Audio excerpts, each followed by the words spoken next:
మీకు luxury life ఎక్కువ అలవాటు ఇప్పటి పిల్లలు. ఎందుకు అంటే తల్లిదండ్రులు ఎలాగోలా కష్టపడి మిమ్మల్ని అలా పెంచుతున్నారు. మనకు ఒక బిడ్డే కదా, వాడు అడిగిన అన్ని ఇద్దాం అని. పాపం వాడికి ఏం తెలియని వయసులో ఏదో అడుగుతాడు. వాడు ఏది అందంగా ఉంటే అది అడుగుతాం కదా మనం. అవును అవును. అవి ఇచ్చేసి పిల్లల్ని చెడగొట్టి వాళ్ళ తర్వాత మాట విన్న స్టేజ్కి మీరు తెచ్చుకుంటున్నారు.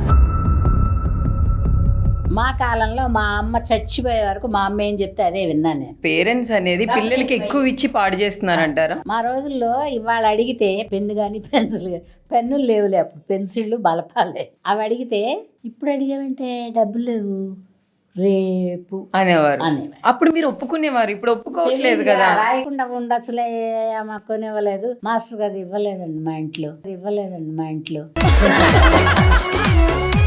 ఇప్పుడు పిల్లలు ఏంటి, కొనివ్వకపోతే నేను స్కూల్కి వెళ్ళను, తర్వాత కొనిచ్చినా కూడా పాడైపోతున్నారు, కొనివ్వకపోయినా పాడైపోతారు. అంటే ఇప్పుడు అప్పుడు జనరేషన్ బెటర్ అంటారా ఇప్పుడు మీద కంపేర్ చేస్తే? జనరేషన్ కూడా బెటర్ జనరేషన్ మనం చెప్పడాన్ని బట్టి. వింటారంటారా వీళ్ళు? వింటారు, ఎందుకంటే ఇప్పుడు పుట్టే పిల్లలు బాగా తెలివిగా పుడుతున్నారు. మాలాగా కాదు కదా, 3 రోజులకి ఏమో కళ్ళు తెరిచేవాళ్ళంట మా కాలంలో. ఇప్పుడు వాళ్ళే తెలివి లేని వాళ్ళు. మీరంటే కొంచెం డబ్బులు వచ్చినా ఎక్కువ అమ్మో ఫ్యూచర్ ఎలా ఉంటుందని ఆలోచించేవారు. మాకు కళ్ళు తెరవడానికి 3 రోజులు పట్టింది.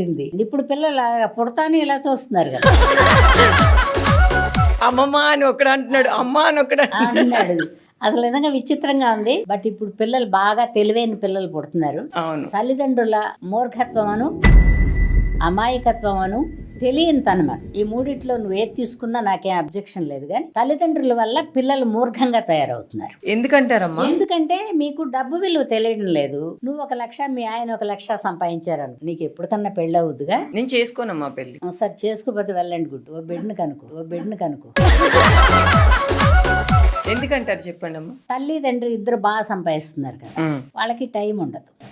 కనేసి ఆయా దగ్గర పనమ్మాయి 15,000, 20,000, 50,000 ఇచ్చి కేర్ టేకర్ని పెడతారు. వీళ్ళు తల్లిదండ్రి పట్టించుకోరు. పిల్లలకి ఏది అవసరం ఉన్నా డబ్బు గబిక్కిని పీకి ఇలా కార్డు ఇలా గీకేసి కొనేస్తున్నారు. దాంతో ఏమైపోతుందంటే వాడికి ఏ ఒక్క కష్టం తెలియడం లేదు. అంటే కష్టం తెలియక పిల్లలు, ఇండియాలో పిల్లల కంటే ఇతర దేశాల నుంచి మన వాళ్లే వెళ్లి పిల్లల్ని కనుక్కుని వస్తున్నారు.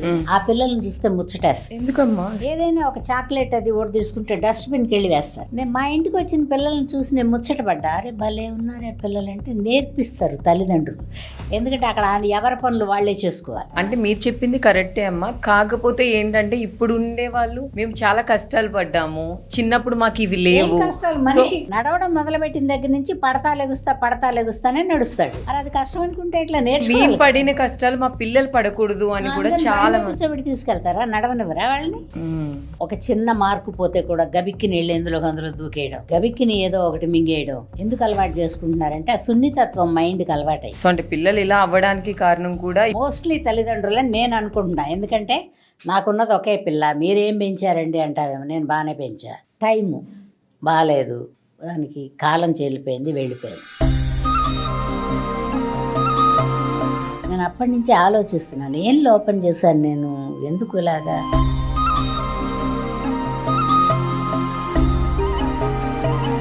వాళ్ళ మైండ్లో ఉండేదేదో మనకి చెప్పరు కానీ కనుక్కోవాలి. నాకు కనుక్కోవడానికి కుదరలేదు, మాట్లాడడానికి మనకి ఆర్టిస్టులు కుదరదు. ఎందుకంటే అన్ టైమింగుల్లో ఇంటికి వస్తాం, అన్ టైమింగుల్లో షూటింగ్కి వెళ్తాం. మన ఫుడ్ కూడా కరెక్ట్గా ఒక్కోసారి దొరకదు. అది కష్టమని నేను అన్ను, ఎందుకంటే ఇంటి దగ్గర ఉంటే తింటాం కదా, ఇక్కడ ఒక పూట ఒక అరగంట పావు గంట లేట్ అయితే ఏం పోయింది అనుకుంటాం. అందుకని కళాకారులకు చాలా మందికి కష్ట నష్టాలన్నీ తెలుసు. కష్టాన్ని నష్టాన్ని కూడా కష్టం అనుకోరు. సర్లే టైం బాగాలేదు పోయింది, టైం బాగాలేదు ఇలా అయింది అనుకుంటారు. మీరు అనుకుంటారా అమ్మా, అంటే ఒక్కరోజు మా అమ్మాయిని కూర్చోబెట్టి మాట్లాడుంటే దాని బాధ ఏంటో తెలిసేది? అక్కడికి మాట్లాడాను, చాలా మందికి తెలియదు. అంటే వాళ్ళు వినాలి కదా, వినని వాళ్ళు ఒకళ్ళో ఇద్దరు ఉంటారమ్మా, వినేవాళ్ళు 90 మంది ఉంటారు. ఇప్పుడు మనకి ప్రాబ్లం అంతా పిల్లలే. బాగా చదవలేదని, బాగా స్కూల్కి వెళ్ళడం లేదని, బాగా తింటం లేదని, ఓడి కాదు తల్లిదండ్రులకి బోల్డ్ అన్ని వేదనలు. తర్వాత వాళ్ళు ఏది అడిగితే అది ఆర్డర్ చేసి తెప్పిస్తారు. ఆ ఆర్డర్ చేసి తెప్పించింది వాడు ఎంత బాగా చేస్తాడు. పసిబిడ్డకి జబ్బు చేయకుండా ఉండాలంటే మనం ఇంట్లోనే పెట్టాలి. మినిమం 10 years వచ్చిన దాకా బాగా చూసుకోవాలి. నాకు తెలిసి 10 ఏళ్ల తర్వాత చిన్నగా హార్మోన్స్ చేంజ్ అవుతా కొంచెం మారుతారు. మనం అంటే కూడా ఇష్టపడరు ఒక్కోసారి. అవును, ఇప్పుడు చాలా మంది మీకంటే హాస్టల్లోనే బెటరు అక్కడ ఉంటేనే బెటర్, నేను హాస్టల్కి వెళ్ళిపోతాను. వీళ్ళు చిన్నప్పటి నుంచి ఇంత ప్రేమగా పెంచి వీళ్ళేమో మీ దగ్గర ఉండము, మీరంటే మాకు చిరాకు ప్రేమగా తెప్పిస్తున్నా. పెంచడం అంటే నేను చెప్పిన కుటుంబం అంతా ఉండి పెంచడం వేరు. ఓ అమ్మమ్మ ఓ తాతయ్య అప్పుడప్పుడన్నా వచ్చి 10-15 రోజులు ఉండి వాళ్ళని చూసుకుంటా ఉంటే వాళ్ళకి రిలేషన్, ప్రేమ, అభిమానం ఇంతమందితో కలిసి ఉండాలని తెలుస్తుంది. ఒక తల్లిదండ్రే కదా ఉంటున్నారు ఇంట్లో, అలోన్ గా ఫీల్ అయ్యి ఒంటరితనం ఫీల్ అయ్యి పిల్లలు అలాగా. పాతకాలంలో అలా కాదు. ఓ దెబ్బ కొట్టినా, ఓ ఫుడ్ పెట్టినా, 4-5 పిల్లలు ఉండేవాళ్ళు, చుట్టుపక్కల పిల్లలతో ఆడేవాళ్ళు, కొట్టుకున్నా మళ్ళీ వెళ్ళేవాళ్ళు. ఇప్పుడు కొట్టుకుంటే అసలు వాళ్ళ ఇంటి వైపు చూడమాకని తల్లిదండ్రులు చెప్తున్నారు.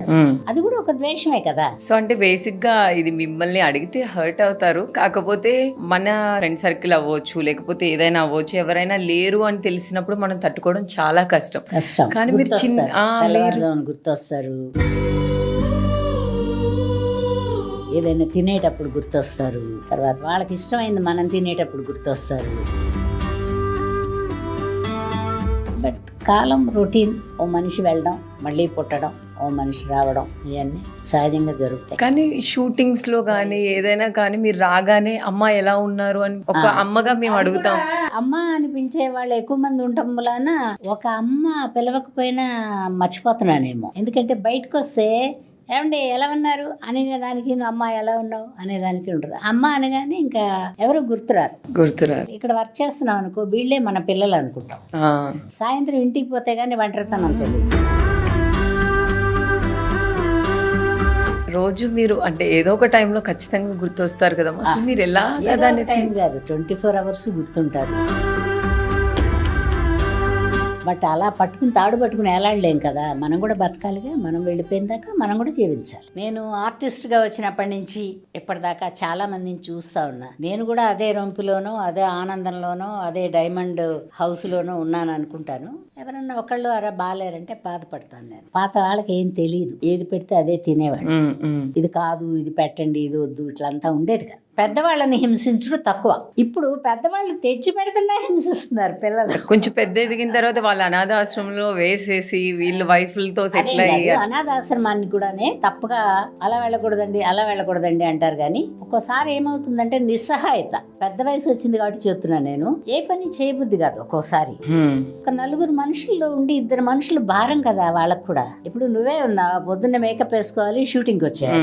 నేనే తల్లిగా ఉన్నా, తండ్రిగా మేమిద్దరం మంచం దగ్గర కుర్చీలోంచి లేవలేని పొజిషన్ అనుకో. పని అమ్మాయికి చెప్పి రాగలవు, అందుకంటే ఏం చేయలేవుగా. వాళ్ళ కోసం ఆగిపోతావా? అంటే ఇప్పుడు మేము చేస్తున్న వర్క్ పెద్దవాళ్ళు భారం అనిపిస్తుంది. పెద్దవాళ్ళు వాళ్ళ పని వాళ్ళు చేసుకుంటే వీళ్ళకేం అడ్డం కాదు. చేసుకోలేనప్పుడు ఏం చేస్తారు?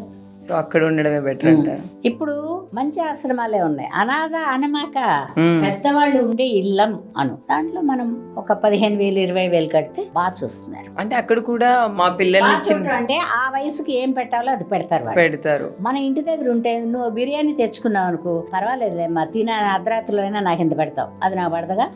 అక్కడ పెద్దవాళ్ళు ఉండే ఇంట్లో వాళ్ళు పెట్టరు, వాళ్ళు టైమ్లీ ఫుడ్ పెడతారు. పిల్లలు స్కూల్ నుంచి 1 గంట లేట్ అయితేనే ఒక తల్లి కంగారు పడుతుంది, పిల్లోడు రాలేదు, పిల్ల రాలేదు. కానీ వీళ్ళు పెద్ద అయిన తర్వాత వీళ్ళే భారం అనుకుని వేస్తే వాళ్ళు అక్కడ ఎలా తట్టుకుంటారు? అంటే అదే పొరపాటు పడుతున్న భారం అంటావేంటమ్మాయి. చాలా మంది ఇష్టంగానే వెళ్తున్నారు. ఇప్పుడు భార్య భర్త ఇద్దరు ఉన్నారనుకో, అక్కడ కూడా ఒక చిన్న రూములు అరేంజ్ చేస్తున్నారు, ఒక చిన్న టీవీ, ఒక చిన్న ఫ్రిడ్జ్, అటు ఒక మంచం ఇటు ఒక మంచం. నేను చూస్తే వాళ్ళు టైమ్లీ ఫుడ్. పొద్దున్నే అసలు మెయిన్ ప్రాబ్లం ఏంటంటే మందులు ఇవ్వడానికి ఎవరు ఉండరు, మనకి గుర్తుండదు. అక్కడ అనుకో ఒక కేర్ టేకర్, ఒక అమ్మాయి ఉంటది అందరికి.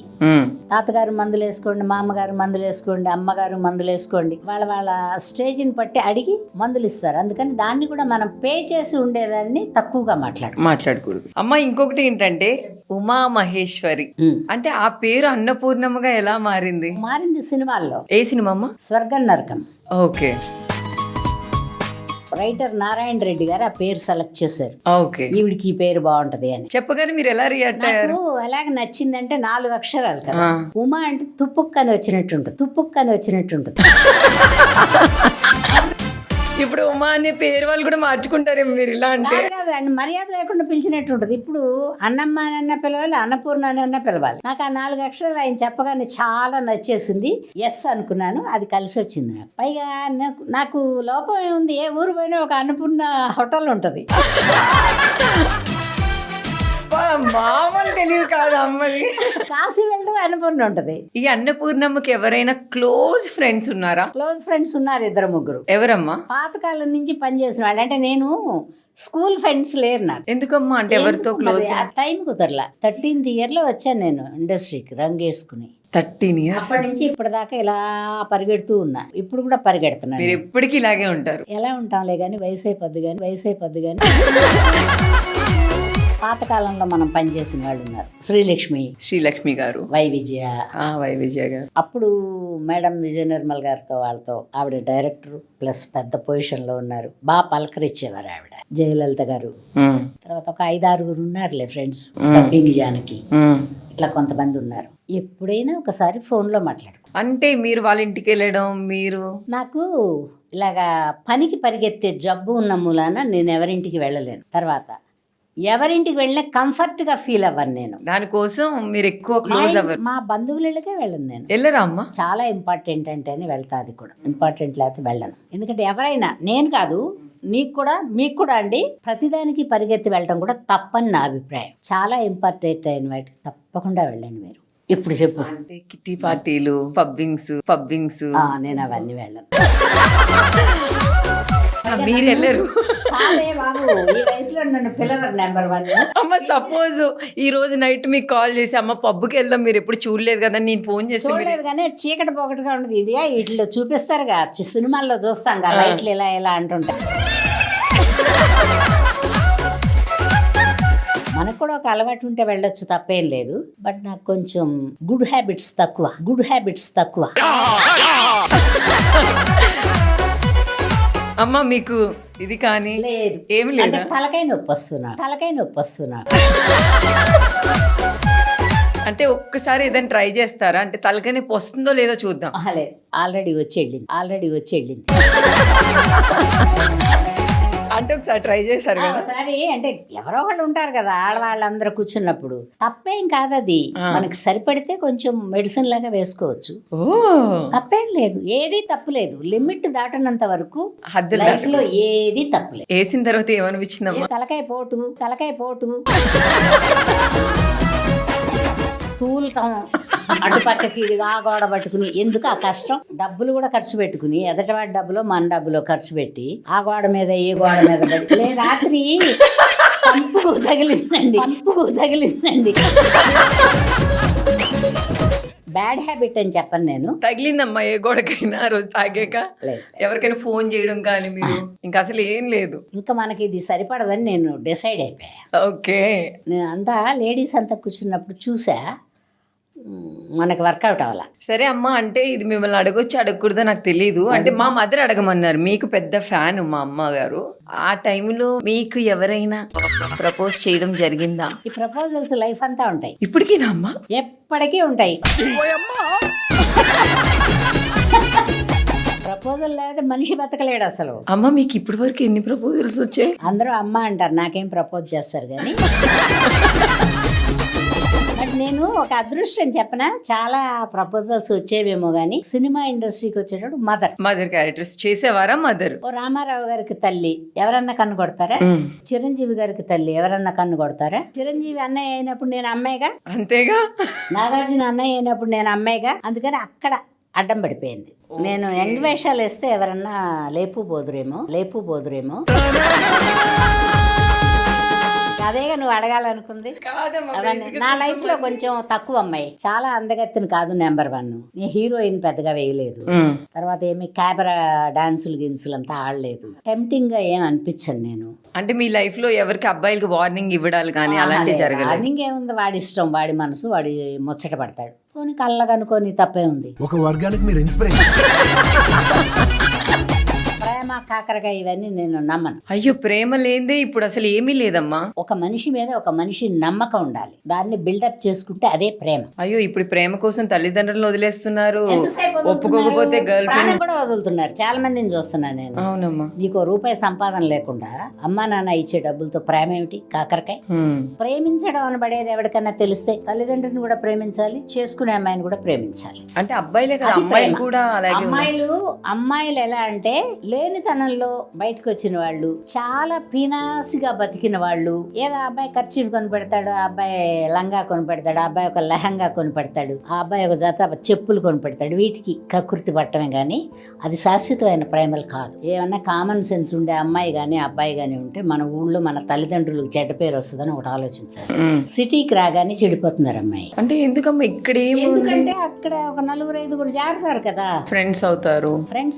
ఇంటి దగ్గర ఏదో దొరకంది ఇక్కడ ఏదో దొరుకుద్దని ఒక ఆశ, దాని నుంచి ఎక్కువ చెడిపోతున్నారు. అంటే ఈ సిటీకి రావడమే తప్పంటారా? సిటీకి రావడం తప్పని నేను అంటల్లా, ఎదట మనిషికి ఏది ఉంటే అది నాకు కావాలనుకోవడం తప్పంటాను నేను. ఓ పక్కన వాళ్ళతో కంపేర్ చేసుకోవడం తప్పంటారు. మన వరకు మనం బతకాలి. అంటే ఇప్పుడు ఈ ఆశకు పోయి ప్రాణాలు పోతున్నాయి అంటారా? ఏదో ఒక ఆశ. అంటే ఇది నిజం అనుకోని ఇవన్నీ ఇంకా మోసపోవడాలు ఇవన్నీ చాలా సొసైటీ తెలియదు కానీ ఈ యూట్యూబుల్లో వీటిల్లో వచ్చే వాటిని చూస్తున్నారమ్మా. యూట్యూబ్ చూస్తున్నారా? చూస్తాను నేను, మంచి చెడు అన్ని చూడాలి. ఇప్పుడు చాలా మందిని చూస్తున్నాను, అత్యాశతో జీవితాలు పాడు చేసుకుంటున్నారు. ఓకే, ఆస్తితో పాటు. మాకును ఆ జనరేషన్కి ఈ జనరేషన్కి వేరియేషన్ చెప్పు అన్నావుగా, అప్పుడు మాకు అత్యాశ తెలియదు. ఎంత ఉంటే అంత కంఫర్ట్ లో ఉండేవారు. ఇవాళ ఏదైనా ఒకటి కొనుక్కోవాలనుకుంటే అంతా ఏదో పోపుల డబ్బాలో పడేసు, మొగుడు జేబులోంచి కాజేసు, తండ్రి జేబులోంచి కాజేసు, ఆ ఎల్లుండికి అది బిల్డప్ చేసుకుని అది కొనుక్కున్నారు. ఇప్పుడు చూస్తే మనం ఇమీడియట్ గా కొనుక్కోవాలి, తెల్లారిపెట్టి కొనాలి. నీ కారు ఉంటే నా కారు ఉండాలి, నీ ఫ్లాట్ ఉంటే నా ఫ్లాట్ ఉండాలి. ఎక్కడి నుంచి వస్తాయి? ఎవడో ఒకరిని మోసం చేస్తేనే వస్తాయి. ఆడపిల్ల అయితే మగాడిని మోసం చేయాలి, మగాడైతే ఆడపిల్లని మోసం చేయాలి. ఆడపిల్లలను కూడా మగవాళ్ళు మోసం చేస్తున్నారు. ఆడపిల్లలు కూడా ఒక 20% పిల్లలు మోసం చేసే పిల్లలు ఉన్నారు, ఓ 40% మోసపోయే పిల్లలే ఉన్నారు ఆడపిల్లలు. అంటే ఇప్పుడు డబ్బుల కోసమే దానికోసం అంటే ప్రాణాలు కూడా తీసుకుంటున్నారు కదా మళ్ళీ లవ్ కోసం. ప్రాణం పోయినా కదా తెలుస్తుంది, తల్లిదండ్రులు తెలుస్తుంది, వాళ్ళకి తెలియదు. అందుకని కళాకారులుగా వచ్చిన వాళ్ళకి కొంచెం కామన్ సెన్స్ ఉంటది. ఏంటో మనకి షార్ట్ లైఫ్ లోనే మనకి షార్ట్ లైఫ్ ఏం కాదు, మనది కూడా మంచి లైఫ్ బిల్డ్ చేసుకుంటా వెళ్ళాలి, హానెస్ట్ గా ఉండాలి. ఆర్టిస్ట్ గా వచ్చిన వాళ్ళు ఎక్కువ అబద్ధాలు ఆడకూడదు, ఎక్కువ ఆశ పడకూడదు. ఆర్టిస్టులుగా వచ్చిన వాళ్ళు ఎందుకంటే ఇప్పుడు ఈ ప్రొడ్యూసర్ ఒక 10,000 తక్కువ ఇచ్చినా కూడా రేపు ఇంకో మంచి సినిమా వస్తుంది, అప్పుడు ఇంకో 10,000 ఎక్కువ అడగచ్చు. అలా ఉండాలి. కానీ ఇప్పుడు ఏంటంటే నేను ఇంత మనీ అయితేనే వస్తాను, లేకపోతే వేరే వాళ్ళని చూసుకోండి అని వీళ్ళు చెప్పేసి. నువ్వు కూడా చాలా మంది వచ్చారని చెప్తున్నావుగా, చాలా మందిలో ఒకదాన్ని ఎత్తుక్కుంటాడు. అంటే ఈ మనం మారబట్టే మొత్తం మారుతుంది అంటారు. మరి ఇప్పుడు సినిమా బ్రహ్మాండంగా ఆడింది అనుకో, మనం కూడా ఆనందపడతాం, వాళ్ళు కూడా ఆనందపడతారు. అవును, సినిమా కానీ టీవీ కానీ ఈ ఫ్యాషన్ దీంట్లో ఉండే వాళ్ళది చిన్న లైఫ్, బయట పెద్ద ప్రపంచం ఉంది. అంటే మనం నీతులు చెప్పడం అని కాదు, జీవితాన్ని ఒక దారిలో అలాగా కంకర్రాళ్ళు వచ్చినాయి అని గంతలేంగా నిదానంగా నడుచుకుంటా మంచి రోడ్డు వచ్చిన దాకా వెళ్తాం. జీవితం కూడా అంతే, కొంచెం అడ్జస్ట్ అయ్యి కంఫర్ట్ లెవెల్లోనే ఉండాలి. గెంతుకుంటా వెళ్తే అలసిపోతాం. నిదానంగా నడుచుకుంటా వెళ్ళి కొంచెం స్పీడ్గా నడిచి ఆ తర్వాత జీవితాన్ని బిల్డ్ చేసుకోవాలి. ఎవరో నేర్పించాలి, ఎవరో చేయి పట్టుకుంటే కానీ నడవలేము, ఎవరో అన్నం పెడితే కానీ తినలేము, ఎవరో అక్షరం దిద్దిస్తే కానీ దిద్దుకోలేము. ఇవన్నీ గుర్తుపెట్టుకుంటే జీవితం చాలా బాగుంటుంది. తొందరపడే పిల్లలకు చెప్తున్నాను, తల్లిదండ్రిని చాలా ప్రేమించాలి. తల్లిదండ్రిని ప్రేమిస్తేనే రేపు మీ భార్యని మీ పిల్లల్ని కూడా ప్రేమించగలుగుతారు. వీళ్ళని ప్రేమించలేకపోతే వాళ్ళని కూడా ప్రేమించలేరు. అందుకని ఓవర్లుక్ చేసి పరిగెత్తే తత్వం కాకుండా అందరినీ చూసుకుని అందరినీ ప్రేమించి, ఎదటి వాళ్ళు కూడా మనవాళ్ళు అనుకో, మోసపోయిందాకా అనుకో, తప్పే ఉంది. ఎంత మోసం చేస్తారు? కొంచెం మోసం చేస్తారు. ఓసారి మోసపోతే మనం జాగ్రత్త పడతాం కదా. అందుకని మోసపోకుండా అత్యాశకి పోకుండా ఉంటే జీవితం సూపర్గా ఉంటుందండి. నాకు తెలిసి నేను ఈ 70 ఏళ్ల వయసు వరకు అనుభవించిన జీవితం చాలా చాలా బాగుండాలి మీరందరూ. అమ్మా, ఇంకొక డౌట్ ఉంది నాకు. నీకు ఒకటేంటి 100 డౌట్లు ఉంటాయి. అడుగు వర్షం అంటే